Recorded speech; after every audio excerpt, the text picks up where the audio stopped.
లూకా సువార్త 10వ అధ్యాయము 38 నుంచి 40. చాలా జాగ్రత్తగా వినాలా. 3 అంశాలు ఈరోజు మనం అధ్యయనం చేస్తున్నాము.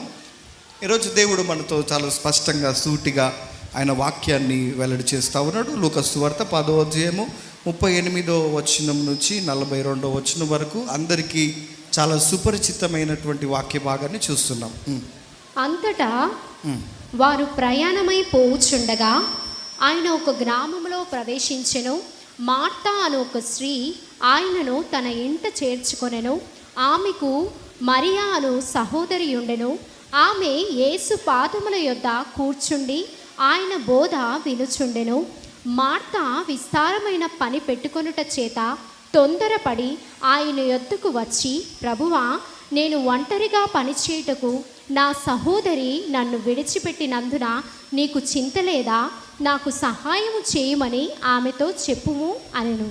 అందుకు ప్రభువు, మార్తా మార్తా, నీవు అనేకమైన పనులను గూర్చి విచారము కలిగి తొందరపడుచున్నావు, కానీ అవసరమైనది ఒక్కటే. మరియా ఉత్తమమైన దానిని ఏర్పరచుకొనెను, అది ఆమె యొద్ద నుండి తీసివేయబడదని ఆమెతో చెప్పెను. రైట్. ఈ లేఖన భాగం చాలా ఫెమిలియర్, అందరికి కూడా తెలిసిన లేఖన భాగమే.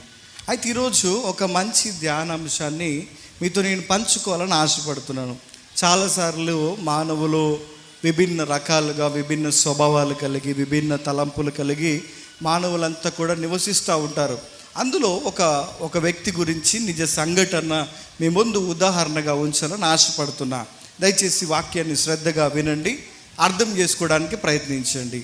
గాడ్లీ అనేటువంటి ఒక వ్యక్తి చాలా ధనవంతుడు. ప్రపంచంలో మరి ఆయన కూడా ఒక మంచి ఆ ధనవంతుల్లో ఒకటిగా మరి ఆయన ఉన్నటువంటి వ్యక్తిగా ఉన్నాడు.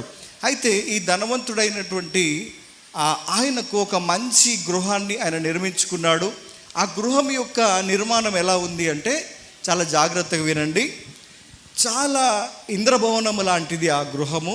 ఆ గృహంలో ఉన్నటువంటి ప్రతీది కూడా కోట్ల విలువైనటువంటి సామాగ్రిని, మంచి ఫర్నిచర్ని, ఇన్ఫ్రాస్ట్రక్చర్ని అన్నీ కూడా ఆ గృహములో కావాల్సినటువంటి సకల సౌకర్యాలు, సకల అన్నీ కూడా కలిగి ఉన్నప్పుడు ఆయనకు మనశ్శాంతి లేనటువంటి సమయంలో ఒక మాట అనుకున్నాడట. ఏమనుకున్నాడట అంటే, నాతో దేవుడు ఉంటే బాగుండు, లేదా నాతో దేవుడు నివసిస్తే బాగుండు అని ఒక ఆలోచన కలిగి ప్రార్థన చేస్తూ ఉన్నాడట. ఏమని ప్రార్థన చేస్తూ ఉన్నాడంటే, దేవా, నువ్వు అందరి ప్రార్థన వినే దేవుడో కదా, అందరి దగ్గరికి ప్రార్థిస్తే వచ్చే దేవుడో కదా, నేను కూడా ప్రార్థిస్తున్నాను.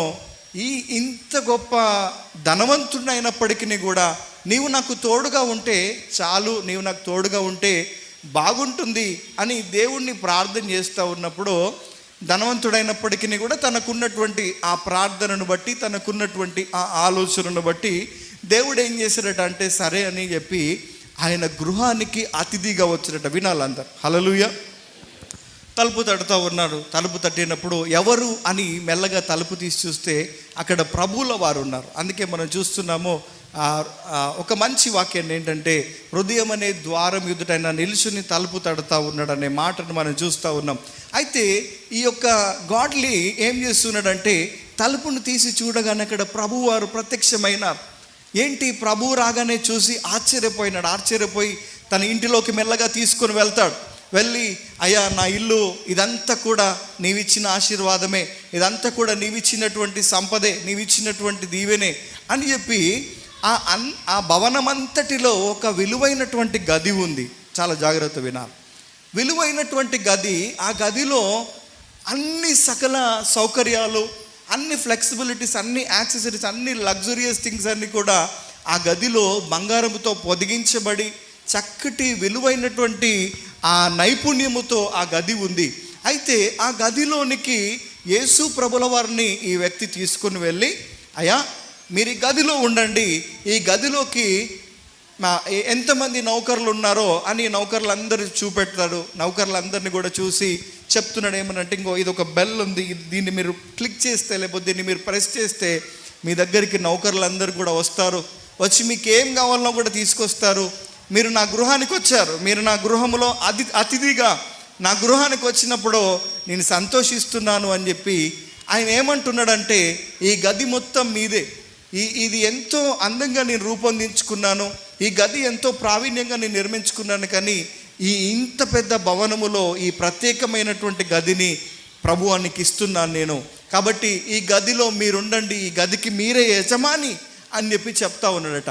చెప్పినప్పుడు సరే అని చెప్పి ప్రభు కూడా ఆ గదిలో ఉన్నాడట. వినాలి, ఉదాహరణ మీ ముందుంచుతున్నాను. అయితే మరునాడు ఏం జరిగిందంటే, ఆ వెంటనే ఆ ప్రభువారు అక్కడికి వెళ్ళిన తర్వాత ఆ గదిలో ఉన్నాక అప్పుడు ఆయన తలంపు మారిపోయింది. అంతసేపు ప్రభు రావాలని కోరుకున్నాడు. ప్రభు వచ్చాడు, ప్రభు గృహంలో ఉన్నాడు, ఆయనకు ఒక మంచి గదిని ఏర్పాటు చేశాడు, మంచి గదిని ఇచ్చాడు. కొంతసేపు అయిన తర్వాత ఆయనకున్న పనులన్నీ గుర్తొస్తున్నాయంట. చాలామంది బిజినెస్ పీపుల్స్ ఉన్నారు, చాలామంది మంచి మంచి జ్ఞానవంతులు, వాళ్ళ దగ్గరికి నేను వెళ్ళాలి, లేకపోతే నా బిజినెస్ ఆగిపోతుంది, నా డబ్బు అంతా ఆగిపోతుంది, కనుక ప్రభు నేను వెళ్ళి నా జాబ్ని చేసుకొని మరలా తిరిగి సాయంత్రం వచ్చి మిమ్మల్ని నేను కలుస్తాను అంటే, ఏం పర్లేదు సర్లే వెళ్ళు అని చెప్పి ప్రభు కూడా అన్నాడట. అన్నప్పుడు వెంటనే వెళ్ళాడంట. వెళ్ళి తన ఉద్యోగాన్ని తిరిగి యథావిధిగా చేసుకుంటున్నాడట. చేసుకున్న తర్వాత సాయంత్రం అలసిపోయి వచ్చి ఇంటికి రాగానే ప్రభుతో మాట్లాడదాం అనుకున్నాడట. కానీ తన అలసట కారణంగా, తనకున్నటువంటి శరీర బలహీనత కారణంగా, సరే నేను అలసిపోయి వచ్చాను కదా, పొద్దున ఉదయాన్నే ప్రభుతో మాట్లాడవచ్చులే అనుకొని ఇంకా వెళ్ళి మెల్లగా పడుకున్నాడట. పడుకున్నప్పుడు అకస్మాత్తుగా రాత్రి తలుపులు బాదుతూ లేకపోతే తలుపును కొడతా బయట నుంచి అరుపులు వినపడతా ఉన్నాయట. వినపడతా ఉన్నప్పుడు ఆ అరుపులు విన్నటువంటి గాడ్లు ఏం చేశారట అంటే, మెల్లగా ఆ మెట్లన్నీ కూడా దిగి, ఆ భవనములో ఉన్నటువంటి మెట్లన్నీ కూడా దిగి చకచక వెళ్ళి ఆ తలుపుని తీసి చూస్తే అక్కడ ఒక 3 దయ్యాలు ఉన్నాయట. ఏమున్నాయట చెప్పండి? 3 దయ్యాలు ఉన్నాయట. ఆ 3 దయ్యాలు లోపలికి రావడానికి ప్రయత్నం చేస్తూ చాలా ఆయనని ఆ కొడుతా రకరకాలుగా ప్రయత్నం చేస్తున్నప్పుడు ఎలాగైనా వీటిని విడిపించుకోవాలి అని చెప్పి శతవిధాలుగా ప్రయత్నం చేసి ఆ తలుపును మూసేటువంటి క్రమంలో అందులో నుంచి ఒక దయ్యం మెల్లగా ఆ తలను లోపలికి పెట్టి లోపలికి రావడానికి ప్రయత్నిస్తే అనేక దెబ్బలు తిని, అనేక పోరాటం చేసి, అటు ఇటు మొత్తానికి ప్రయత్నం చేసి దయ్యాలను బయటికి వెళ్ళగొట్టి తలుపేసి బెడం పెట్టాడు, పోయి పడుకున్నాడు. 3 గంటల సేపు ఆ పోరాటం జరిగింది. చాలా జాగ్రత్తగా వినాలి, నేను అడుగుతా. అయితే ఈ పోరాటములో అనిపించింది ఏంటి అంటే, దేవుడు ఉన్నాడు కదా, నా ఇంట్లోనే దేవుడు ఉన్నాడు, మరి ఎందుకు ఈ దయ్యాలన్నీ వచ్చి పోరాటం చేస్తా ఉన్నాయి నాతోని అని ఆలోచించాడంట. ఆలోచించి సర్లే పొద్దున్నే ప్రభుని అడుగుదాం అనుకున్నాడట. అనుకుని ఉదయాన్నే లేవడం ఆలస్యం అయ్యేసరికి మరలా ఆ జాబ్ టైం అయిపోయిందట. అయిపోగానే సరే నేను వెళ్ళాలి మెల్లగా నా డ్యూటీకి నేను వెళ్ళాలి, వచ్చినాక ప్రభు ఎట్లాగా గదిలోనే ఉంటాడు కదా, సాయంత్రం మాట్లాడవచ్చు అనుకున్నాడట. అనుకొని మరలా 2వ రోజు కూడా అక్కడికి వెళ్ళేసరికి అప్పుడే అనేక పనులు వచ్చాయి, అనేక అవకాశాలు వచ్చాయి, అనేకమైనటువంటి ప్రతికూల వాతావరణాలు వచ్చినప్పుడు 2వ రోజు కూడా ఏం చేస్తున్నాడట అంటే, అలసిపోయి తిరిగి ఇంటికి వచ్చాడంట. ఇంటికి వచ్చినప్పుడు బాగా అలసిపోయాను నేను, ప్రభు పైనే ఉన్నాడు కదా, ఆయన రెస్ట్ తీసుకొని ఆయన డిస్టర్బ్ చేయడం ఎందుకని చెప్పి మరలా వెళ్ళి ఆయన గదిలో ఆయన పడుకున్నాడట. పడుకున్నప్పుడు 2వ రోజు ఒక సమూహమైనటువంటి దయ్యాలు తలుపు కొడతా ఉన్నాయట. కొట్టినప్పుడు టకటక వెళ్ళి తలుపు మెల్లగా ఇలా తీసి చూడగానే చాలా పెద్ద దయ్యాల గుంపు ఉందట. ఇంత పెద్ద సాతాను గుంపు ఉంది ఏంటి అని చెప్పి ఆ తలుపు ముయ్యడానికి ప్రయత్నిస్తే ముయ్యడం సాధ్యం కావట్లే. మళ్ళీ దయ్యాల చేతిలో ఇబ్బంది పడి, దెబ్బలు తిని, రకరకాలుగా శోధించబడి చాలాసేపు పోరాటం చేసి వాటిని గద్దించి పంపి ఇంకా ఒక 4-5 గంటలు శ్రమ పడిన తర్వాత మరలా తలుపులు వేసుకొని వచ్చి అనుకున్నాడట, ఏంటి ప్రభు నా ఇంట్లోనే ఉన్నాడు, ప్రభు నన్ను కాపాడ్డా, ప్రభు నన్ను రక్షించడా, ప్రభు నన్ను కేర్ చేయడా, ఆయన కోసం నేను ఒక మంచి గదిని ఇచ్చాను, ఆయనకి సకల సౌకర్యాలు ఉండాలని చూసుకున్నాను, అన్నీ కూడా చూసుకున్నాను, మరి దేవుడు ఎందుకు నా ఇంట్లోనే ఉండి ఒక మంచి గదిలో ఆయనని అంత లగ్జూరియస్గా యేసు ప్రభుని పెడితే ఆయన నన్ను కాపాడ్డా, హల్లెలూయా అని ఆలోచించడం ప్రారంభించాడు. బాగా ఆలోచించి సరే ఉదయాన్నే 80% నేను జాబ్కి పోకున్నా పర్లేదు, ఉదయాన్నే లేచిపోయి ప్రభుని అడుగుతా, దేవా నన్ను ఎందుకు కాపాడలేదు నువ్వు అని దేవుడిని అడుగుతా అని చెప్పి అటు ఇటు పడుకున్నాడు, నిద్రపోయాడు. మరలా ఉదయాన్నే లేచి వెంటనే గబగబా పరుగున పరిగెత్తుకొని ఆ పైన ఉన్నటువంటి ఆ గదిలోకి, ఆ సుందరమైనటువంటి ఆ గదిలోకి వెళ్ళి తలుపును తీసి ప్రభువా లోపలికి రావచ్చు అంటే, రానైనా. లోపలికి వెళ్ళిన తర్వాత 2 రోజుల నుంచి నాకు నిద్ర పట్టట్లేదు, 2 రోజుల నుంచి నాకేం పట్టట్లేదు, ఎందుకు పట్టట్లేదు అని ప్రభు అడిగినప్పుడు అప్పుడు అంటున్నాడు, 1వ రోజు 3 దయ్యాలు వచ్చాయి, వాటితో నేను చాలా పోరాటం చేశాను. ఎంత పోరాటం చేసినా కానీ, అనేక శ్రమలు నాకు ఎదురైనాయి, కానీ చాలా సమయం తర్వాత, ఒక 3 గంటల తర్వాత వాటిని వెళ్ళగొట్టి తలుపులు వేయడానికి సమయం దొరికింది. 2వ రోజు కూడా అనేక సమూహమైనటువంటి దయ్యాలు వచ్చినాయి, అవి లోపలికి రావడానికి ప్రయత్నిస్తున్నాయి, కానీ నేను చాలా ఇబ్బంది పడ్డాను. నువ్వెందుకు నన్ను కాపాడలేదు ప్రభువా, నువ్వెందుకు నన్ను రక్షించలేదు అని ప్రభువును ఆ గాడ్లీ అడుగుతున్నాడట. హల్లెలూయా, వినాలన్న. అప్పుడు ప్రభు అంటున్న సమాధానం ఏంటట అంటే, అయ్యా నువ్వు ఈ గృహమంతా కూడా నాకు చూపించావు, కానీ నాకు ఈ గదిలో ఉండడానికి మాత్రమే అనుమతించావు. అయ్యా ఈ గదిలో మీరు ఉండండి, ఈ గదికి మీరు యజమాని అని చెప్పారు. చెప్పినప్పుడు ఈ గది వరకే నేను కాపుదలు ఉంచాను, 1. 2వదిగా ఈ గది మీద నాకు పూర్తి అధికారాన్ని నువ్వు ఇచ్చావు. ఈ గది నీది ప్రభువా, నువ్వు వాడుకో, నువ్వు వండు, దీనికి నువ్వు యజమాని అన్నావు కాబట్టి ఈ గదిలో నేను ఉన్నాను అని అన్నప్పుడు తను వెంటనే అర్థం చేసుకొని అప్పుడు ఒక మాట అన్నాడట. ఏమన్నాడట అంటే, అయ్యా ఇప్పుడు నేను అంటున్నాను, ఈ గృహము నీది, ఈ గది కాదు, ఈ గృహము నీది, ఈ గృహానికి నీవే అధిపతిగా ఉండు, ఈ గృహమంతా కూడా నీ చేతిలో పెడుతున్నాను, ఈ గృహములో నీవే అధిపతిగా ఉండాలి, నీవే ఉండి నన్ను రక్షించు అని ఆయన పాదాల మీద పడి కన్నీరు గార్చి దేవుణ్ణి అడిగాడంట. మరలా 3వ రోజు రాత్రి అనేకమైన సమూహము వచ్చి తలుపు కొడుతూ ఉందట. తలుపు కొట్టినప్పుడు మెల్లగా తలుపు తీయాలంటే భయం అవుతుంది దీనికి. పైన మెల్లగా తలుపు తీసే లోపే యేసు ప్రభువుల వారు మెల్లగా మెట్లు దిక్కుంటూ లోపటి నుంచి వచ్చేసి ఆ గది తలుపులు తెరవగానే ఆ దయ్యాలు అనుకునేట, ఏమనుకునేట అంటే, మేము రాంగ్ అడ్రస్కి వచ్చామేమో, మేము వచ్చిన అడ్రస్ కరెక్ట్ కాదేమో. లోపట ఉన్నటువంటి దేదీప్యమానమైనటువంటి ప్రభువును చూడగానే వాటికి వెన్నులో నుంచి వణుకు పుట్టింది, భయము పుట్టింది. అక్కడి నుంచి అవి పారిపోయినాయి. హల్లెలూయా. పారిపోయిన తర్వాత అప్పుడు ప్రభువును చూసినటువంటి ఆ వ్యక్తి వచ్చి అంటున్నాడు, అయ్యా ఈ సృష్టి అంతా నువ్వు కలగజేశావు, నా దగ్గరికి రావాలని కోరుకున్నా, నిన్ను చూడాలని కోరుకున్నా, నీకెంతో నేను ఒకసారి చూస్తే చాలు నాకు ఆ ధన్యత, అంతకు మించిన ధన్యత నాకు ఒకటి వద్దని కోరుకున్నాను. కానీ నువ్వు ఎప్పుడైతే నా గృహానికి వచ్చావో, నా గృహానికి వచ్చినాక నా తలంపు మారిపోయింది. ప్రభు నాతోనే ఉన్నాడు కదా, ఇంకా నాకే ప్రాబ్లం లేదు. హల్లెలూయా అని నా పనులలో నేను నిమగ్నమైపోయాను, నాకున్నటువంటి ఆలోచనలలో నేను నిమగ్నమైపోయాను, నాకున్న పని ఒత్తిడిలో నేను నిమగ్నమైపోయాను. ఉదయాన్నే నేను కలవాలనుకున్నాను కానీ కలవలేకపోయాను. సాయంకాలం అయినప్పుడు వచ్చి తిరిగి మరలా నా జాబ్ అయిపోయిన తర్వాత అయినా వచ్చి నేను కలవాలనుకున్నాను, కలవలేకపోయాను. ఉదయాన నేను పలకరించలేకపోయినాను, సాయంత్రం కూడా నేను పలకరించపోయినాను. నీవు ఎంతోమంది నీ కోసం ఎదురు చూస్తూ ఉంటారు, కానీ నా గృహంలోకి నువ్వు వచ్చావు, కానీ నీ యొక్క గొప్పతనాన్ని నేను అర్థం చేసుకోలేకపోయాను, నీ యొక్క గొప్పతనాన్ని నేను గుర్తించలేకపోయాను అని ఆ వ్యక్తి పశ్చాత్తాపడుతున్నాడు. చూడండి, మార్తా మరియ జీవితంలో కూడా మనం గమనించినట్లయితే మార్తా కూడా ఏం చేసింది అంటే అనేకమైన పనులలో నిమగ్నమైపోయి, మనం కూడా దేవునితో తీర్మానాలు చేసుకుంటాం. ఏమని, దేవా రేపు ఉదయాన్నే మరలా నేను ప్రార్థన చేయడానికి నాకు శక్తి.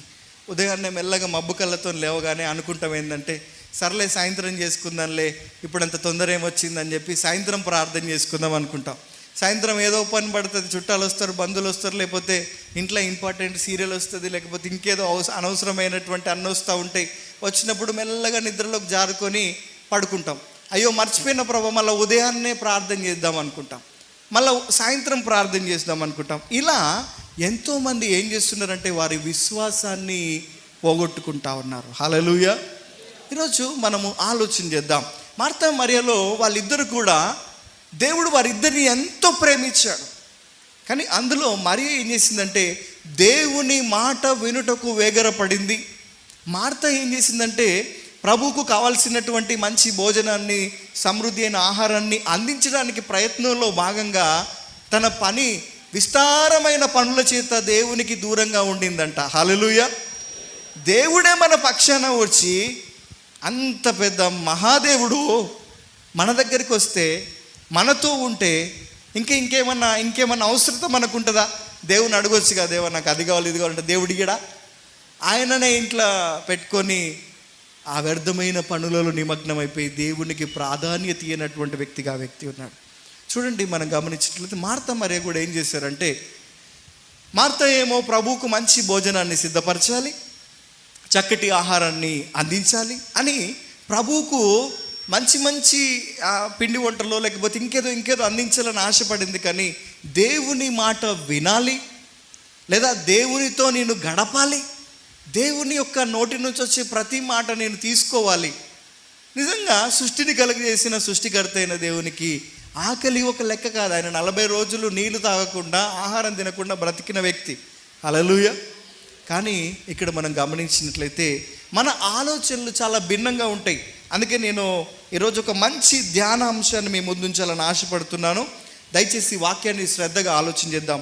3 ఉదాహరణలతో ఈరోజు నేను వాక్యాన్ని క్లియర్గా కంక్లూడ్ చేయాలని ఆశపడుతున్నాను.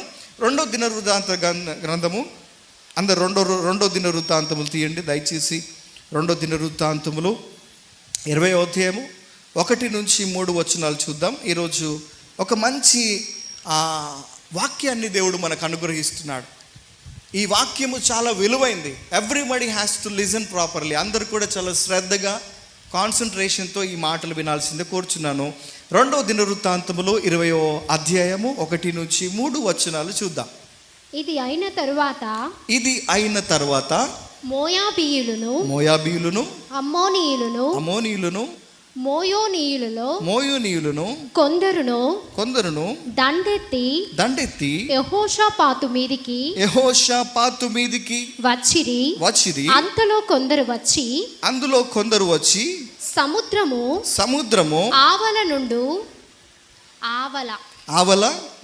నుండు సిరియానులో తట్టు నుండి గొప్ప సైన్యం ఒకటి నీ మీదికి వచ్చుచున్నది. చిత్తగించుము. వారు హసాసోన్ తామారు అను ఎంగేదిలో ఉన్నారని యెహోషాపాతునకు తెలియచేసిరి. అందుకు యెహోషాపాతు భయపడి యెహోవా యొద్ద విచారించుటకు మనస్సు నిలుపుకొని యూదా అంతటా ఉపవాస దినము ఆచరింపవలెనని చాటింపగా. చూడండి, మనం గమనించినట్లయితే యెహోషాపాతు ఇస్ ఎ గుడ్ కింగ్. మంచి రాజుగా యెహోషాపాతు తన పరిపాలన చేస్తూ ఉన్నప్పుడు ఆయన రాజ్యము మీదకి అనేకమైన రాజ్యాలు దండెత్తడానికి వారు వస్తూ ఉన్నారు. ఎవరెవరు వస్తూ ఉన్నారంటే మోయాబీలు, తర్వాత అమోనీయులు, తర్వాత మోయోనీయులు, వీరు 3 రాజ్యాలు కలిసి దండెత్తి యెహోషాపాతు మీదకి యుద్ధము చేయడానికి వస్తూ ఉన్నారు. చూడండి, ఒక రాజ్యముతో తలబడాలంటేనే ఎంతో కష్టం. కానీ ఈ 3 రాజ్యాలు యెహోషాపాతు ఉన్నటువంటి రాజ్యములోనికి మరి దండెత్తి యెహోషాపాతుని హతము చేయాలని ప్రయత్నిస్తున్నప్పుడు యెహోషాపాతు ఒక మంచి నిర్ణయాన్ని తీసుకున్నాడట. ఏంటి ఆ నిర్ణయం అంటే, ఉపవాస దినము ప్రకటించాడు, ప్రార్థనను ప్రకటించి రాజ్యమంతటిని సమకూర్చి అక్కడ వాళ్ళందరితో చెప్తా ఉన్నాడు. ఏమని చెప్తున్నాడంటే, మనమందరము ప్రార్థన చేద్దాం. ఎందుకంటే we don't have ability, we don't have courage. మనకు ఎలాంటి సామర్థ్యం లేదు, శక్తి లేదు, బలము లేదు, ఇవేవి కూడా మనము లేవు. ఎందుకంటే 1 కాదు 2 కాదు 3 రాజ్యాలు మన మీదకి దండెత్తి వస్తున్నాయి. హల్లెలూయా. మన మీదకి ఎవరైనా ఒక్కరు దండెత్తి వచ్చి మనల్ని కొట్టడానికి ప్రయత్నం చేస్తే వారిని అటో ఇటో వదిలించుకొనో మరలా తిరిగి కొట్టో ప్రతిదాడి చేస్తూ మనం తప్పించుకోగలుగుతాం. ఒక 3 మన మీద పడి కొడితే మనము తట్టుకోగలుగుతామా? తట్టుకోలేం. ఎందుకంటే మనకుండే సామర్థ్యము కొద్దిదే. హల్లెలూయా. కానీ సినిమాలలో చూపెడతా ఉంటారు, హీరో ఒక 10 మందిని 20 మందిని కొట్టినట్టు, 20 మందిని ఇట్లా ఒక్కసారి గుప్ అంటే ఇట్లా పడిపోయినట్లు చూపెడతా ఉన్నారు. అవన్నీ కూడా గ్రాఫిక్సే, రియాలిటీ కాదు కదా. ఎందుకంటే ఈ రియాలిటీలో నిజంగా ఒక వ్యక్తి 10 మందిని కొట్టగలడా? ఒక వ్యక్తి కనీసం 3 కొట్టగలడా అంటే ఇట్స్ హైలీ ఇంపాసిబుల్. అది జరగని పని. చూద్దాం, ఎవరన్నా కొట్టుకునే కాంపిటీషన్ పెడదామా మన దగ్గర?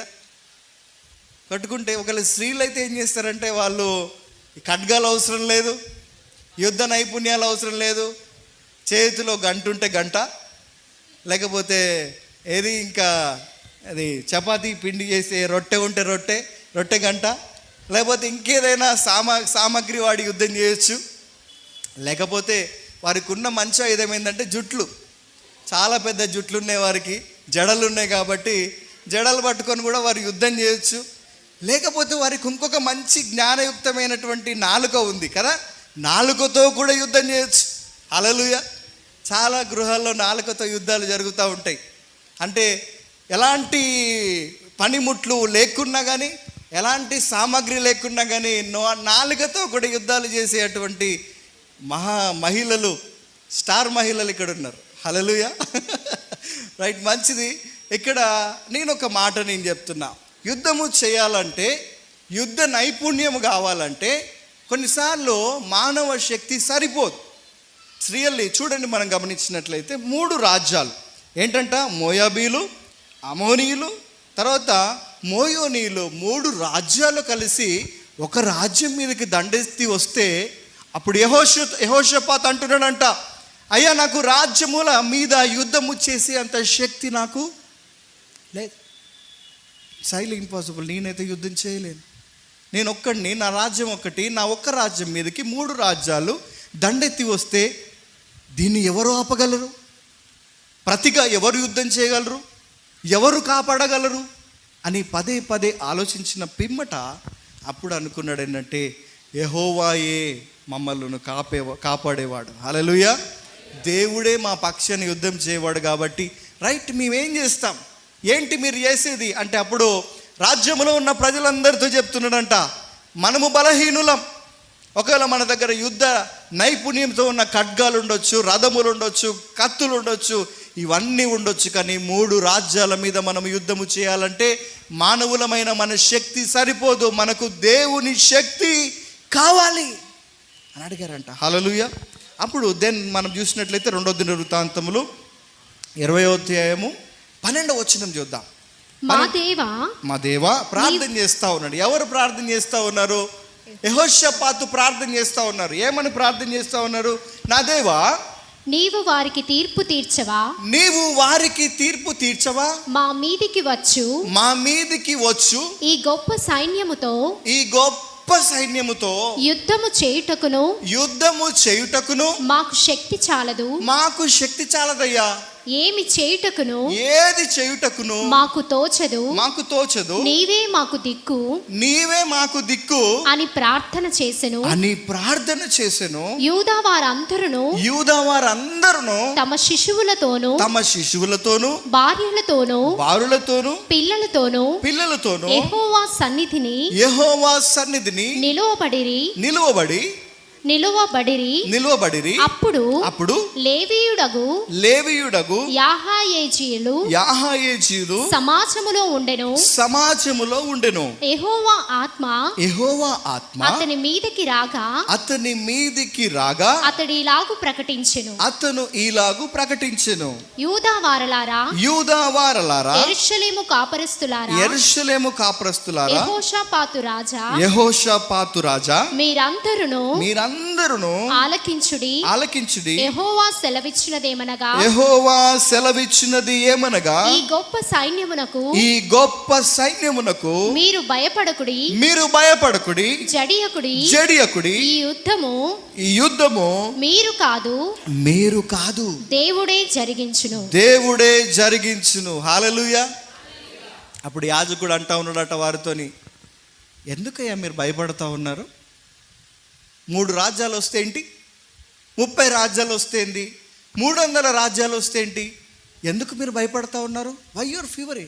ఎందుకు మీరు భయపడతా ఉన్నారు అంటే అప్పుడు దేవుడు మంచి మాట అక్కడ వారితో చెప్తా ఉన్నాడు. ఏంటంటే యాజకుని ద్వారా చెప్తాను ఏంటంటే, యుద్ధము మీరు కాదు చేసేది, మీ పక్షాన దేవుడే యుద్ధము జరిగిస్తాడు. హల్లెలూయా. అర్థమవుతుంది? ఎంతమందికి అర్థమవుతుందా? ఓకే, వండర్ఫుల్, మంచిది. మీరందరూ కూడా వాక్యాన్ని శ్రద్ధగా అర్థం చేసుకుంటున్నారని నేను అనుకుంటున్నాను. రైట్. అయితే ఆ యాజకుడు చెప్పిన దాన్ని బట్టి అప్పుడు యెహోషాపాతు ఏం చేసేటంటే వారందరూ కూడా, రాజ్యంలో ఉన్న వారందరూ కూడా ప్రార్థన చేస్తూ ఉన్నారు. They started praying. ఎట్లా ప్రార్థన చేస్తూ ఉన్నారు? దేవా, మా బలము సరిపోదు, మా శక్తి సరిపోదు, మేమైతే యుద్ధాన్ని చేయలేం, కానీ యుద్ధాన్ని చేయువాడవు నీవు మాత్రమే. కాబట్టి మేమందరం కూడా నీకు సాగిలపడి ప్రార్థన చేస్తూ ఉన్నాం. మా ప్రార్థన ఆలకించి ఈ యుద్ధములో మాకు విజయము దయచేయి. 3 రాజ్యముల మీద నుంచి మాకు విజయము దయచేయి. 3 రాజ్యాలంటే ఎంత తెలుసా? వాళ్ళంతా సైన్య సమూహములో నుంచి ఒక్కొక్క రాజ్యములో వాళ్ళకున్న ఖడ్గాలు, కవచాలు, వారికి ఉన్నటువంటి సామాగ్రి, 3 రాజ్యాలు, ఈ దిక్కు నుంచి ఆ దిక్కు నుంచి ఆ దిక్కు నుంచి 3 దిక్కుల నుంచి ఒక రాజ్యం మీదకి దండెత్తి వస్తే ఆ రాజ్యం నిలబడడానికి ఎంత మాత్రం కూడా అవకాశము లేదు. బట్ స్టిల్ అక్కడ జరిగినటువంటి అద్భుతాన్ని మనం చూసినట్లయితే 20వ అధ్యాయము 20వ వచనము 22వ వచనాన్ని చూద్దాం. అంతటా వారు ఉదయముననే లేచి తేకోవా అరణ్యమునకు పోయిరి. వారు పోవుచుండగా యెహోషాపాతు నిలవబడి యూదా వారలారా యెరూషలేము కాపరస్తులారా నా మాట వినుడి. మీ దేవుడైన యెహోవాను నమ్ముకొనుడి. అప్పుడు మీరు స్థిరపరచబడుదురు. ఆయన ప్రవక్తలను నమ్ముకొనుడి. అప్పుడు మీరు కృతార్థులు అగుదురు అని చెప్పెను. మరియు అతడు జనులను హెచ్చరిక చేసిన తరువాత యెహోవాను స్తుతించుటకు గాయకులను ఏర్పరచి వారు పరిశుద్ధాలంకరంతో ధరించి సైన్యము ముందర నడుచుచు యెహోవా కృప నిరంతరము ఉండును. ఆయనను స్తుతించుడి అని స్తోత్రము చేయుటకు వారిని నియమించెను. వారు పాడుటకును స్తుతించుటకును మొదలు పెట్టగా యెహోవా యూదా వారి మీదికి వచ్చిన అమోనీయుల మీదను మోయాబుల మీదను షేయును మాల్యవాసుల మీదను మాటుగాన్లను పెట్టెను గనుక వారు హతులైరి. చూడండి, ఇక్కడ ఒక మంచి విషయాన్ని ప్రభువు చూపెడతా ఉన్నాడు. యుద్ధము చేయాలంటే ఏం కావాలి చెప్పండి? కవచాలు ఉండాలా. యుద్ధం చేయాలంటే ఏముండాలి చెప్పండి? రక్షణ కవచాలు ఉండాలా, ఖడ్గాలు ఉండాలా, డాలు ఉండాలా, ఇవన్నీ కూడా ఉండాలి.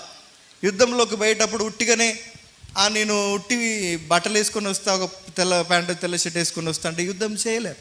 హల్లెలూయా. కానీ ఇక్కడ ఒక అద్భుతాన్ని దేవుడు చూపెడతా ఉన్నాడు. ఒక మంచి అద్భుతకరమైనటువంటి వాక్యాన్ని దేవుడు మనతో మాట్లాడుతున్నాడు. ఏంటంటే ఈ 3 రాజ్యములు దండెత్తి వస్తున్నప్పుడు 3 రాజ్యముల మీద దేవుడు ఏం చేశాడట అంటే మాటుగాన్లను పెట్టాడంట. ఎవరిని పెట్టారంట? మాటు వేస్తారు కొంతమంది, అంటే ఆ గూఢచారులాగానో లేకపోతే కొంతమంది రహస్య విషయాలను బయట పెట్టేవారుగానో 3 రాజ్యముల మీద మాటుగాళ్లను దేవుడు నియమించినప్పుడు అక్కడ ఒక అద్భుతం జరిగిందట. అందరు వినాలా? హల్లెలూయా, హల్లెలూయా. యెహోషాపాతు సైన్యం అంతా కూడా ఏం చేస్తూ ఉన్నారంటే వాళ్ళందరికీ యుద్ధం ఎట్లా చేయాలా, కత్తిని ఎట్లా తిప్పాలా, డాల్ని ఎట్లా తిప్పాలా నేర్పించలేదు. కానీ వారికి ఏం నేర్పిస్తున్నట్ట అంటే మీరు దేవుణ్ణి ఎట్లా స్తుతించాలా, ఎట్లా పాటలు పాడాలా, ఏ విధంగా దేవుని నామాన్ని కనపరచాలని చెప్పి ఆ ప్రజలందరికీ కూడా దేవుని పాటలు నేర్పిస్తూ ఉన్నట, స్తుతులు నేర్పిస్తూ ఉన్నట, స్తోత్రాలు నేర్పిస్తూ ఉన్నట. దేవుని స్తుతి ఎప్పుడైతే వారికి నేర్పించినప్పుడు ఆ ప్రజలందరూ కూడా ఏం చేస్తున్నారటంటే దేవుని నామ సంకీర్తన చేస్తూ ఉన్నారట, దేవుణ్ణి పాడుతూ ఉన్నారట, గట్టిగా దేవునికి స్తోత్రం చెల్లిస్తూ ఉన్నారట. ఆ స్తుతులలో నుంచి ఒక రహస్యమైనటువంటి అద్భుతం జరిగింది. ఏందట అంటే ప్రభువు పెట్టిన మాటుగాండ్లు ఎవరైతే 3 రాజ్యములలో ఉన్నారో వీరేం చేశారట అంటే, ఈ రాజ్యం మీదకి రాకుండా, ఈ రాజ్యం ఏమో అందరు నడుచుకుంటూ పాటలు పాడుకుంటూ వెళ్తూ ఉన్నారు. అక్కడ ఒక రాజ్యం ఉంది, ఇక్కడ ఒక రాజ్యం ఉంది, ఇక్కడ ఒక రాజ్యం ఉంది. 3 రాజ్యాలు సిద్ధంగా ఉన్నారు. వీళ్ళందరినీ చంపేయాలని, వీళ్ళందరినీ హతం చేయాలని ఈ మాటుగాళ్ళు ఏం చేశారటంటే వాళ్ళలో వాళ్ళకి గొడవ పెట్టించినప్పుడు ఏం జరిగిందట అంటే, ఈ రాజ్యం వాళ్ళు ఆ రాజ్యం వాళ్ళ మీదకి గొడవ పడ్డానికి వేనరు, ఆ రాజ్యం వాళ్ళు ఈ రాజ్యం మీద గొడవ పడ్డానికి వేనరు. వాళ్ళు వీళ్ళు కలిసి ఆ 3 రాజ్యాలు కొట్టుకొని వాళ్ళే చనిపోయారంట. హల్లెలూయా, హల్లెలూయా. ఎంత అద్భుతము కదా, ఎంత ఆశ్చర్యకరము కదా. మీకు దండం. ఎంత మంచి వాక్యం చెప్పని. మీ ముఖ కవలికలు మారవు, మీ ఎక్స్ప్రెషన్స్ మారవు. హల్లెలూయా. దయచేసి కొంచెం శ్రద్ధగా వాక్యాన్ని వినండి. వింటే మీకు దేవుని యొక్క మర్మాలు అర్థమవుతాయి. ఒక ఆయన మర్మాలు నేర్చుకో అంటే మర్మకళ నేర్చుకొని వచ్చిందట. హల్లెలూయా.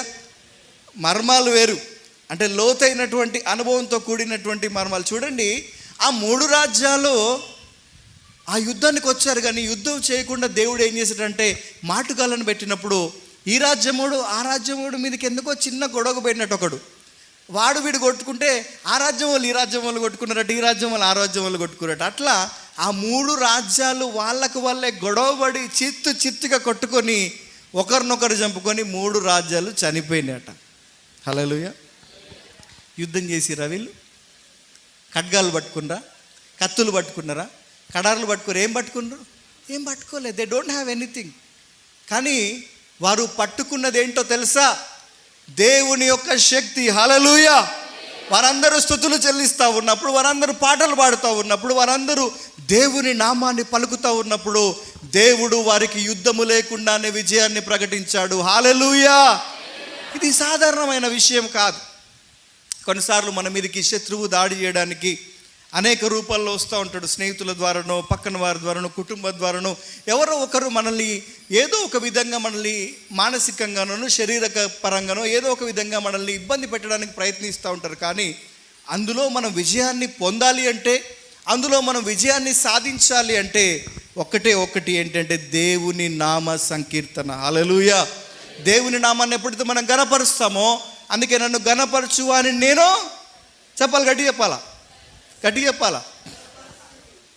మనం దేవుని నామాన్ని గణపరిస్తే మనం కూడా ప్రజలు ఎదుట, అందరి ఎదుట మనం గణపరచబడతాం. హల్లెలూయా. అందుకే మన ప్రాధాన్యత దేవునికి ఇస్తే దేవుడు మన పక్షాన నిలబడి యుద్ధాన్ని జరిగిస్తాడు. 3 రాజ్యాలు వచ్చాయండి. 1 కాదు, 2 కాదు. మీకు అర్థమవుతుందో లేదో నాకు తెలియదు, కానీ 3 రాజ్యాలు వచ్చాయి ఒక్క రాజ్యం మీదకి. కానీ వారు ఏం చేశారు? కత్తులు ఏం పట్టుకోలే, యుద్ధ కవచాలు ఏం పట్టుకోలే. కానీ వారు దేవుని మీద ఆధారపడి, దేవా మాకైతే శక్తి లేదు, మేమైతే యుద్ధం చేయలేము అని ప్రార్థించినప్పుడు, వారందరూ స్తుతులు చెల్లించినప్పుడు జరిగినటువంటి అద్భుతం ఏంటంటే ఆ 3 రాజ్యాలు కొట్టుకొని చనిపోయారు. చనిపోయిన తర్వాత చివరిగా మనము ఉన్నాము 20వ అధ్యాయము 25-26 వచనాలు చదువుకొని ముగించుకుందాం. యెహోషాపాతును అతని జనులను వారి వస్తువులను దోచుకొనుటకు దగ్గరకు రాగా ఆ శవముల మీద విస్తారమైన ధనమును ప్రశస్తమైన నగలును కనబడెను. వారు తమకిష్టమైనంత మట్టుకు తీసుకొని తాము కొనిపోగలిగినంత కంటే ఎక్కువగా కొలుచుకొనిరి. కొల్ల సొమ్ము అతి విస్తారమైనందున దానిని పూడ్చుటకు 3 దినములు పట్టెను. 4వ దినమున వారు బెరాకా లోయలో కూడిరి. అక్కడ వారు యెహోవాకు కృతజ్ఞతాస్తుతులు చెల్లించినందున నేటి వరకును ఆ చోటుకి బెరాకా లోయ అని పేరు. చూడండి, బెరాకా లోయ అనేటువంటి ఒక మంచి ప్లేస్ ఉంటుంది బైబిల్లో కానీ హోలీ ల్యాండ్లో టూర్లో మనం చూస్తూ ఉంటాం. స్టిల్ అదే పేరు కంటిన్యూషన్ మనం చూస్తుంటాం. బెరాకా అనే పేరు ఎక్కడి నుంచి వచ్చిందంటే ఈ ప్రజలందరూ కూడా అక్కడికి పోయి దేవుని నామాన్ని స్తుతించడం వలన, దేవునికి స్తుతులు అర్పించడం వలన ఆ ప్రదేశానికి బెరాకా అనేటువంటి ఆ పేరుని అక్కడ నామకరణం చేశారు. చూడండి, 3 రాజ్యాలు, బాగా వినాలి, 3 రాజ్యాలు దండెత్తి వచ్చాయి, వాళ్ళు కొట్టుకున్నారు, చనిపోయారు. చనిపోయిన తర్వాత మరి ఈ రాజ్యంలో ఉన్నటువంటి యెహోషాపాతు తన జనులందరూ కూడా ఆ చనిపోయిన వాళ్ళందరి దగ్గర మంచి ధనము, సువర్ణమైనటువంటి ధనము, ప్రేషియస్ గిఫ్ట్స్ అన్నీ కూడా వాళ్ళ దగ్గర ఉన్నాయట. అవన్నీ కూడా తీసుకొని ఆ ధనాన్ని అంతా పోగు చేసుకోవడానికి 3 రోజులు పట్టిందంట. అయినా కానీ ఇంకా ధనాన్ని వదిలిపెట్టిరట వాళ్ళు. అంటే వాళ్ళకి కావాల్సిన ధనము కంటే దేవుడు ఎక్కువగా ఇచ్చాడు. హల్లెలూయా. బాగా గమనించాలి, యెహోషాపాతు దేవుని మీద ఆధారపడినందున తన రాజ్యాన్ని, తనను దేవుడు కాపాడటమే కాకుండా, రక్షించడమే కాకుండా, ఆ రాజ్యానికి దేవుడు బహుమానంగా ఏమిచ్చాడంటే ఆ 3 రాజ్యముల మీద ఉన్నటువంటి ఆ ప్రజల ధనాన్ని, కొల్ల సొమ్మునంతా కూడా దేవుడు వారికి ఇచ్చాడు. హల్లెలూయా. యుద్ధం లేకుండానే విజయాన్ని చూశారు, సిరి సంపదలు కలిగారు. ఆ రాజ్యములో ఇంకా ఎన్ని సంవత్సరాలైనా కూడా చెరగనటువంటి ఆస్తిని, ధనాన్ని, ఐశ్వర్యాన్ని అన్నీ కూడా దేవుడు ఏం చేశాడంటే వారందరికీ కూడా అనుగ్రహించాడు. ఇంకా వారిని పూడ్చిపెట్టడానికి 3 దినములు పట్టిందట. 3 దినములు పట్టినా కానీ ఇంకా వాళ్ళకి తీసుకుపోవడానికి అన్నీ వాళ్ళు తీసుకొచ్చినటువంటి సామాగ్రి కంటే మించిన ధనాన్ని ఇంకా మేము ఏం చేసుకోం ప్రభు, మేము మొయ్యలేకపోతున్నాం ఈ ధనాన్ని అనే అంతగా దేవుడు గొప్ప ధనాన్ని వాళ్ళకి ఇచ్చాడు. హల్లెలూయా. కొన్నిసార్లు శత్రువు మన మీదకి వచ్చినప్పుడు ఎలా మనం విజయాన్ని పొందాలి అంటే ప్రార్థన ద్వారా విజయాన్ని దేవుడు ఇస్తాడు, స్తుతుల ద్వారా దేవుడు గొప్ప కార్యాన్ని జరిగిస్తాడు. హల్లెలూయా. కరెక్ట్గా 12:30కి స్టార్ట్ చేసిన, ఎగ్జాక్ట్గా ఇప్పుడు 1 అవుతుంది. అర్ధగంట నేను మెసేజ్ చెప్పింది, కానీ కొంతమందికి ఎట్లుందంటే ఇంకెప్పుడు అయిపోతుందా, మేము ఇంటికి పోతామా అన్నట్లు అనుకుంటారు కదా. ఒకసారి గట్టిగా హల్లెలూయా చెప్పండి. ఎవరన్నా పక్కన నిద్రపోయేటోళ్ళు ఉంటే ఒకసారి వాళ్ళకి సెకండ్ ఇచ్చి హల్లెలూయా చెప్పండి. ఉన్నారా? ఓకే. నిద్రపోవద్దు దయచేసి. నిద్ర మన దగ్గర నుంచి పోవునుగాక, మనం నిద్రపోవునుగాక కాదు. హల్లెలూయా. మనం నిద్రపోతే ఏమైతే దేవుడు ఏం చేస్తాడు, సాతాను ఏం చేస్తాడంటే వినకుండా. అందుకే 3 స్నేహితుల గురించి చెప్తాను నేను ఎప్పుడు కదా. 3వవాడు ఏం చేస్తాడు, విననీయడు. హల్లెలూయా. రైట్. అయితే మొదటగా అడుగుతూ ఇప్పుడు గాడ్లీ ఏం చేశాడంటే తన గృహములో ఉన్నటువంటి ఒక గదిలోనే దేవుడిని ఉంచి, ఆ గదిలోనే దేవుణ్ణి పెట్టి, అయ్యా నువ్వు ఈ గదికి యజమానిగా ఉండు అన్నాడు. హల్లెలూయా. కానీ ఎప్పుడైతే ఆ గదికి కాదు, ఆ గృహానికి, తన జీవితానికి ఆయన నాయకుడిగా ఉండు అని అన్నప్పుడు దురాత్మలను జయించే శక్తిని, దుష్టశక్తులను జయించేటువంటి శక్తిని దేవుడిచ్చి, దేవుడు ఒక రక్షణ వలయముగా, ఒక రక్షణ కవచముగా ఆయనకు తోడుగా ఉన్నాడు. హల్లెలూయా. రెండవదిగా మనం చూసినట్లయితే మార్త మరియ జీవితంలో ఏంటంట, విస్తారమైన పనుల వలన దేవునితో సత్సంబంధం చేయలేకపోయింది. మనం కూడా అనుకుంటాం ఖచ్చితంగా దేవునికి నమ్మకంగా ఉండాలి. ఎంతమంది నమ్మకంగా ఉంటారంటే ఎస్ ఇంటికి పోగానే తుస్. హల్లెలూయా. బాంబులు తయారు చేస్తారు కానీ వాటికి స్టిక్కర్లు వేస్తారు కానీ కొన్ని బేల్తలేవు. స్టిక్కర్ మంచిగానే ఉంది, బాంబు కూడా మంచిగా కనపడుతుంది అందంగా, కానీ వెలిగిస్తే అది పేలట్లే, తుస్ అంటుంది, బయటికి రావట్లే చిచ్చుబుడ్డి. హల్లెలూయా. అట్లా అయిపోయింది పరిస్థితి. అంటే కనపడడానికి మాత్రం నికాసైన విశ్వాసుల్లాగా, దేవుని ప్రజల్లాగా మనం కనపడుతున్నాం. చూడండి ఎన్ని అద్భుతాలు బైబిల్ గ్రంథంలో రాస్తా ఉన్నాడు. చూడండి, యెహోషాపాతు అంట యుద్ధము లేకుండా దేవుని శక్తితో 3 రాజ్యముల మీద యుద్ధములో జయించాడు. హల్లెలూయా. ఇఫ్ యు రియల్లీ బిలీవ్, ఒకవేళ నువ్వు నిజంగా నమ్మినట్లయితే దేవుడిని పక్షాన్ని నిలబెడతాడు. ఈరోజు ఒక మంచి మాట మీతో చెప్తున్నా. చూడండి, ఎప్పుడైతే దేవునికి మనము ప్రాధాన్యత ఇస్తామో, ఎప్పుడైతే దేవునికి మనం మొదటి స్థానాన్ని మన జీవితంలో ఇస్తామో, అప్పుడు దేవుడు ఏం చేస్తాడంటే మనకు తెలియని అద్భుతాలను, మనం గ్రహించలేని సంగతులను, మనము తెలుసుకోలేని మర్మాలను మనకు బోధించి గొప్ప జనులుగా, ఆయన బిడ్డలనుగా మనల్ని చేసుకుంటాడు. హల్లెలూయా. నీవు నమ్మిన ఎడల దేవుని చెప్తలేరు. చెప్తలేరు. ఇది చాలా సుపరిచితమైన మాట కదా. నీవు నమ్మినడలా దేవుని మహిమను చూచెదవు. హల్లెలూయా. ఇఫ్ యు ట్రూలీ బిలీవ్, నీవు నిజంగా నమ్మినట్లయితే దేవుని మహిమను చూస్తావు. అందరూ చప్పలు కూడా దేవుని మహిమపడతాం. హల్లెలూయా, హల్లెలూయా. నీవు నమ్మినట్లయితే, నీవు నిజంగా విశ్వసించినట్లయితే దేవుడి కార్యాలు నీ జీవితంలో సంసిద్ధంగా జరుగుతాయి. ఇది జరగదు అని వారు అంటున్నారేమో, ఇది కాదు అవ్వదు అని అంటున్నారేమో, కానీ దేవుడు అసాధ్యాన్ని సుసాధ్యము చేసి నీ జీవితంలో నిండైన దీవెనలు అనుగ్రహించగలడు. అందుకే మనం నేర్చుకోలేదంటే, గాడ్లీ ఏం చేశాడంటే తన గృహాన్నంతా చూపించి, దేవా ఈ గృహములో ఈ గదిలో ఉండు. హల్లెలూయా.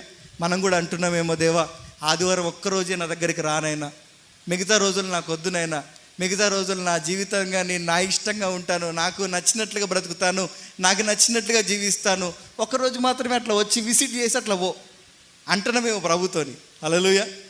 ఈరోజు దేవుడు మాట్లాడుతూ ఉన్నాడు. ఒకవేళ మనం కూడా తీర్మానం చేసుకొని రాత్రిపూట ప్రార్థన చేసుకుందామని అనుకొని అన్ని సీరియళ్ళు, అన్ని సినిమాలు అన్ని లైన్లు అయిపోయిన తర్వాత ఇంకా పండుకునే ముందు ఇక ఏం చేసుకుందాంలే, పొద్దున ఆయనకి చేసుకుందాంలే, ఇక దేవుడు నన్ను చూడడానికి నేనేందో ఆయనకు తెలియదని అనుకొని పండుకొని పొద్దున్న లేచి మళ్ళీ ప్రార్థన చేద్దాం అనుకున్న నీవు ప్రార్థన చేసుకోకుండా మళ్ళా రాత్రి మళ్ళా, హల్లెలూయా, అలా అలా అలా మన విశ్వాసం అంతా కూడా తగ్గిపోతుంది. బాగా వినండి, విశ్వాసం తగ్గిపోతే ఏం జరుగుతుందో తెలుసా? సాతానుగాడు వచ్చి మన హృదయంలో స్థానాన్ని, తిష్టను వేస్తాడు. హల్లెలూయా. అందుకే దాన్ని సాతాను యొక్క ఆలోచన ఏంటంటే మన విశ్వాసాన్ని తగ్గించి ఏం చేస్తుంది? వాని యొక్క సామ్రాజ్యాన్ని మన హృదయంలో స్థాపిస్తుంది. హల్లెలూయా. ఎంతమందికి వాక్యం అర్థమవుతుంది? ఈరోజు మనం నేర్చుకోవాల్సినటువంటి మంచి మాట ఏంటంటే, దేవునికి ప్రథమ స్థానాన్ని మనము ఇస్తే, దేవునికి మొదటి స్థానాన్ని మనం ఇస్తే దేవుడు అద్భుతాలు జరిగిస్తాడు.